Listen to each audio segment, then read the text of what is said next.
नमस्कार, मेरा नाम आराधना सिंह है। मैंने बायो से किया है और एमए मैंने सोशियोलॉजी से किया है और मेरी शिक्षक बनने के लिए मैंने बीटीसी का प्रशिक्षण प्राप्त किया है। मेरा शिक्षक के रूप में 19 वर्ष का अनुभव है और मैं चित्रकूट ज़िले से हूँ। चित्रकूट ज़िले की विशेषता यह है कि यहाँ रामचंद्र जी ने अपने वनवास के 12.5 वर्ष व्यतीत किए और उसमें से उन्होंने उनके रहने के बहुत सारे यहाँ पर निशान आज भी मौजूद हैं।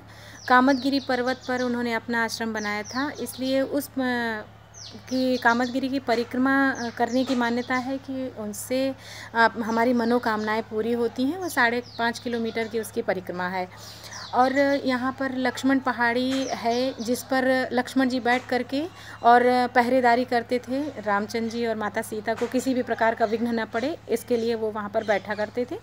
वहाँ जाने के लिए सीढ़ियों का इस्तेमाल होता था, लेकिन इसी वर्ष माननीय मुख्यमंत्री जी द्वारा रोपवे का उद्घाटन किया गया और बढ़िया अच्छे से वहाँ जा सकते हैं हम। यहाँ गुप्त गोदावरी है और जहाँ के लिए ये है भी कि गुप्त गोदावरी यहाँ के बाद सीधे महाराष्ट्र पे ही दिखाई देती है और यहाँ से जब गुप्त गोदावरी का जो पानी निकलता है वह फिर अंडरग्राउंड हो जाता है। माता अनुसुईया का आश्रम है जहाँ पर उन्होंने तपोबल से अपने माता मंदाकिनी को अवतरित किया था जलधारा के रूप में। तो यह हमारे चित्रकूट का सौभाग्य है कि रामचंद्र जी यहाँ पर इतने वर्षों तक रहे। यहाँ चित्रकूट में विश्व का पहला दिव्यांगों के लिए विकलांग विश्वविद्यालय स्थित है। कंपोजिट विद्यालय लोढ़वारा में यूपीएस पे प्रधानाध्यापक पद पर कार्यरत हूँ और यहाँ पर मेरी नियुक्ति जुलाई 2019 में हुई। यहाँ पर बच्चे हमारे जो ग्रामीण परिवेश से ही आते हैं, ग्रामीण परिवेश के बच्चे हैं, लेकिन छात्र संख्या हमारे यहाँ 1 से 8 तक की 265 है इस समय, जिसमें 1 से 5 तक के बच्चे हमारे 160 हैं और 105 बच्चे हमारे जूनियर स्तर के हैं। इसके पूर्व मैं प्रधानाध्यापिका पद पर प्राथमिक विद्यालय अहमदगंज में कार्यरत थी। वहाँ पर मुझे बहुत सारी कठिनाइयों का सामना करना पड़ा क्योंकि गांव के बिल्कुल नज़दीक से एक प्राइवेट विद्यालय चल रहा था और मेरा विद्यालय थोड़ा गांव से हटके था, दूर था, तो छात्र संख्या कम रहती थी, उपस्थिति कम रहती, तो उनका मन नहीं लगता था। लेकिन मैंने काफ़ी प्रयास किया, नवाचार वहाँ मैंने ज़्यादा प्रयोग किए।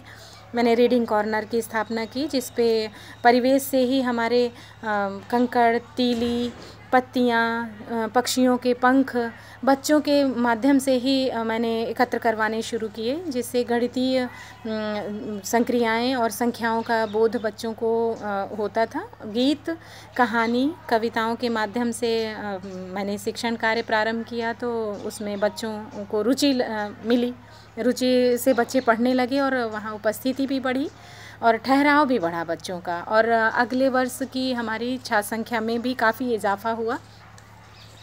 और अरविंदो सोसाइटी शिक्षण 2016 में मैंने प्राप्त किया। उससे मुझे इतनी अच्छी जानकारियाँ मिली कि जो नवाचार और भी बेहतर करने के लिए मोटिवेशन मिला हमें कि बिना कुछ पैसा लगाए भी हम बहुत अच्छे नवाचार कर सकते हैं, जो कि हमारे बच्चों के लिए और स्कूल के लिए काफ़ी लाभदायक रहे। और जब मैंने जो है इनोवेटिव पाठशाला के बारे में इस प्रशिक्षण के द्वारा पढ़ा, उसमें देखा मैंने, तो हमें अपने विषय के लिए काफ़ी नई नई गतिविधियों का भी सिखाने का अवसर मिला बच्चों को, जिससे कि विषय का ज्ञान बच्चों को बहुत अच्छे से आने लगा उन्हें।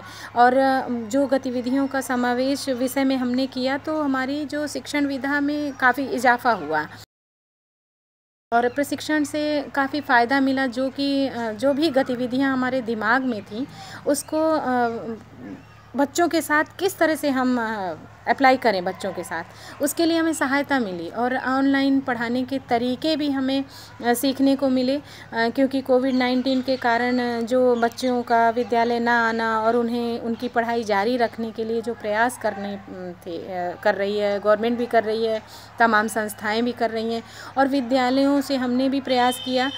चूँकि उसमें बहुत बच्चों के पास एंड्रॉयड फ़ोन नहीं है तो हमें बहुत सारी समस्याओं का सामना तो करना पड़ ही रहा है, लेकिन जो बच्चे हमारे जुड़े हुए हैं व्हाट्सएप ग्रुप से, उनके लिए जो पढ़ाई के व्यवस्था करने के लिए हमें प्रशिक्षण मिला श्री अरविंदो सोसाइटी के द्वारा, तो उससे काफ़ी बेनिफिट मिला। और जो हमें कठिनाइयाँ आती थी तो ZII के प्रशिक्षक श्री अमित जी ने उसमें काफ़ी मदद की हमारी, और बीच बीच में वो प्रोत्साहित करते रहते हैं और जो आइडियाज़ हमारे हैं उनमें थोड़ा संशोधन करना है तो उसको भी वो बहुत अच्छे तरीके से बताते हैं कि हमारे आइडियाज़ कैसे आगे हमें काम करने में सहायता कर सकते हैं।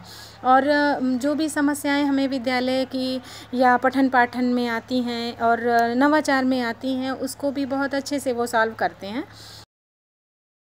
और मेरा विद्यालय इस समय रोल मॉडल के रूप में है, तो मुझे बहुत खुशी है क्योंकि यहाँ प्रिंट रिच वातावरण है विद्यालय का हमारे, और गतिविधि आधारित शिक्षण भी हो रहा है।